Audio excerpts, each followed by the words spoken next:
All right, so yesterday we talked about birth rates, death rates, factors that affect them. Tell me, what do you think is the main reason why we have increase in growth rates?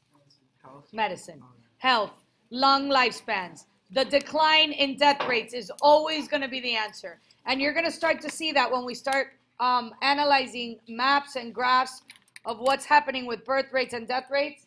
And that explains the growth curve, perfectly, okay? The decline in death rates is the #1 reason for overpopulation or exponential growth of the world's population. So one other thing we want to take into consideration is what affects migration, because migration can affect the population of a given area. So what can lead to migration patterns? Religious freedom. What else?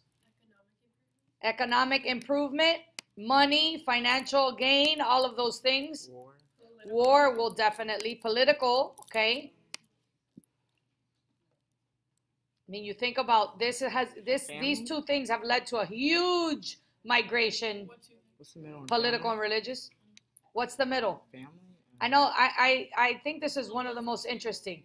What is leading to a possible super big migration pattern that's going to happen in the U.S., specifically Miami is one of them? Underwater. Yeah, no, I mean like literally, we are going to have a rush of immigration into Florida because of what? Yes, because of the hurricanes. So environmental reasons leads to people shifting populations, even animals too, but we're having a huge human population shift or migration pattern because of the hurricanes that happen throughout the Virgin Islands and Puerto Rico. Puerto Rico, I think it's like 100,000 people are going to be leaving Puerto Rico and coming to this. They are part of the United States, but coming to other states in the United States. So yes, this should uncover the 1900s and this should uncover the 2000s, but I want you to take a look at specific things in this. So if I ask you questions like, for example, if I was to ask you from 47 to 77 years, in 1900s, life expectancy was 47 and it jumped like 30 years. What happened and how did we get there? You have to give me specific answers and you should know them. What are they?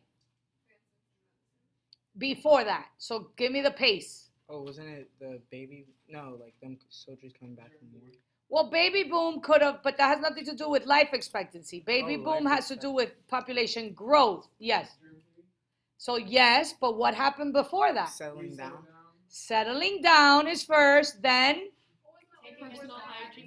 No. Sanitation. Taking showers is part of sanitation. And more food. It's around that time. And then you've got that shift to the germ theory, which is around the 50s. Okay? So there was no vaccines until around 1950. Vaccines hold a huge part. And then education. Look at this. Women working in the 1900s. Or not working. All right. So how can we predict populations is the next. So they're going to use facts of current population trends and birth rates and death rates and try to predict what's going to happen in the future. And they're predicting by 2050, we're going to have anywhere between 9 to 10 billion people. So in the next. What? Yeah. What? Yes. A lot. I know. Where are they going to go? Because they are going to use this to predict that. Okay? So you use a lot of things to make predictions. Previous patterns, the amount of people being born, amount of people at a specific age. And this is what age structure diagrams are. It's a distribution of the world's population at a given age and divided by males and females. Okay? So males are on this side, females are on this side. And then I actually added these words for you, okay? Less developed countries and more developed countries, because you don't really have to know specific countries. On the AP exam, that probably will come out. But by knowing that on this side, these are less developed countries, well, right here, really. These kind of indicate a shift in industrialization. You should be able to come up with some countries, okay? Now, the blue represents pre-reproductive. The yellow, or the middle, I should say, because your test will not be colored. The bottom of the pyramid is pre-reproductive. The middle is reproductive. And the top is post-reproductive. So what do you think those ages represent? For blue? Babies. Babies to what? 0 to 5. It's 14, but 12, I mean, it can happen at 12, average age 14, right? That they base it on the menstrual cycle average. What about reproductive? 15 to 44, good. And then post, all the you way die. to your last breath, right? Why do they have 85 plus? Because you could live to be 100. So can't they just put like No, because infinity? that's it. 40. After 45, oh, yes, you're right. You're right. And I would say they probably should have put 75. Because if we're doing averages, menstrual cycle average and average women having birth and average death is 75, not 85. But whatever. Okay. So, yes. Yes. What do you think? So the question is, am I still recording? I am. What do you think, based on this pyramid? So this pyramid is showing you that there's a high population of male and females between the ages of 0 and 14, and there's a lot between the ages of 5 and 14, but there's only a little in the later lifespan. What do you think can happen to this population based on these age distributions? Die off. Well, life expectancy. What can happen is increase. So you're seeing that they die off, but that's not what the prediction of the population is. So when I say rapidly growing, that's the prediction of the population based on the ages of the population at the current time, okay? And then in this case, you've got an equal kind of number of people in reproductive and post and pre-reproductive, even up here. What do you think is going to happen to Stable. so you're going to have not stable, but slow, okay? So the population is still going to grow, but slowly. And then what about here? Stagnant. 0. And then this one? Decreasing. Negative. Good. So another way to predict populations is to follow trends and understand the factors that influences these trends. And this is the prediction, okay? So post-industrial or stage 4 in a demographic transition model is the future, okay? In this stage, anything can appear on the AP exam or on your test. So this particular diagram shows you these pictures. The test can show you other ones because a lot of people have different predictions, right? So demographic transitions are going to examine crude birth rates. What's a crude birth rate? The amount of children born per 1,000. Good. The number of births per 1,000. Crude death rate, number of deaths per 1,000. And they use this to predict futures. On the test, you see this little key here, which you can't really see in this video, but I'm going to make it visual right now. Maybe not. Right here. This blue line means crude birth rate, and the red line means crude death rate, and the black line means total population. In your test, obviously, there's not going to be any color, and that key is going to be missing because you should be able to tell what's going on based on the graph and the knowledge you have on these transitional periods. So stage 1 is what we call pre-industrial. It's all based on the major change in the population, which is during the Industrial Revolution, which was the germ theory. So pre-industrial, and then we've got stage 2, which is urbanizing, or what we can reference as agricultural. They call that the transitional period. So it's transitioning from here to here. And then we've got what happened, which is industrial, and then the future. So let's examine each. So remember, blue is birth rates, red is death rates, and black is population growth. This is not necessarily true, but trying to remember stage 1 as hunter-gatherers helps. So during hunter-gatherers, we know people move from place to place, and we know a lot about their birth rates and death rates based on that. So if you didn't know the graph, you could remember it that way, or you could remember the graph. So what were birth rates like? High. What were death rates like?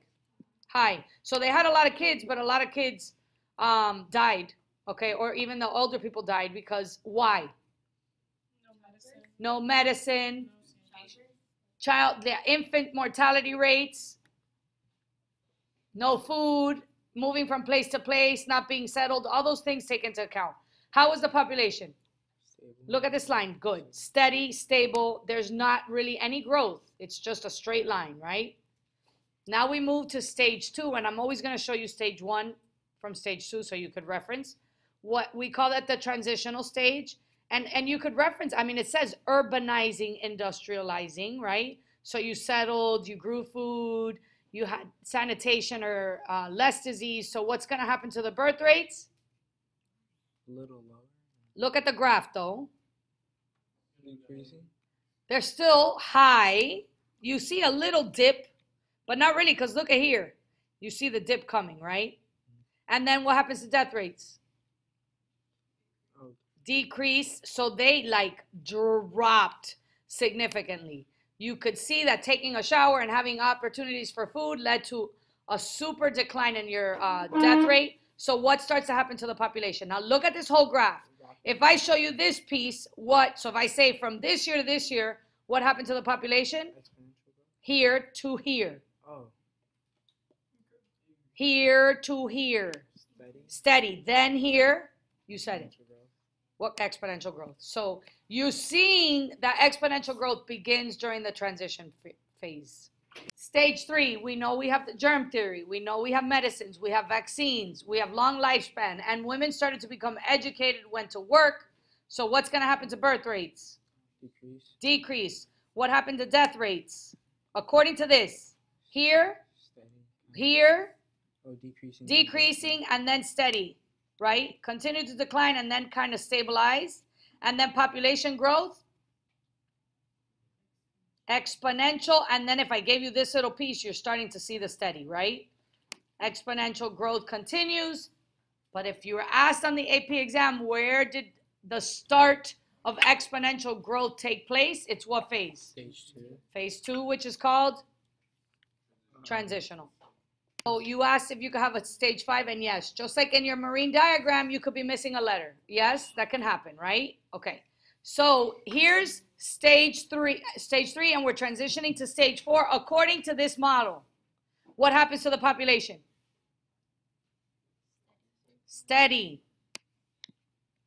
A lot of them show this going like this, okay, like dropping. And you got to answer why. Why do you think the population can drop? What happened to the death rates? Look at the red line.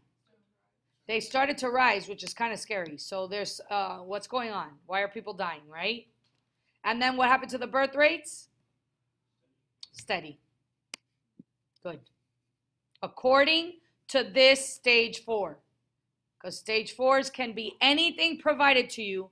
And whereas you have to know stage 1, 2, and 3 scenarios, because that's already happened in the world, stage 4, you would have to be able to explain what possible reasons could have led to those things. So what possible reason could have led to increase in death rates? New disease, a war. I accept those answers, okay? And this is not something we even want to talk about because we're Catholic. But how can we slow population growth? I mean, people have to think about it because some countries are so overpopulated they have no choice.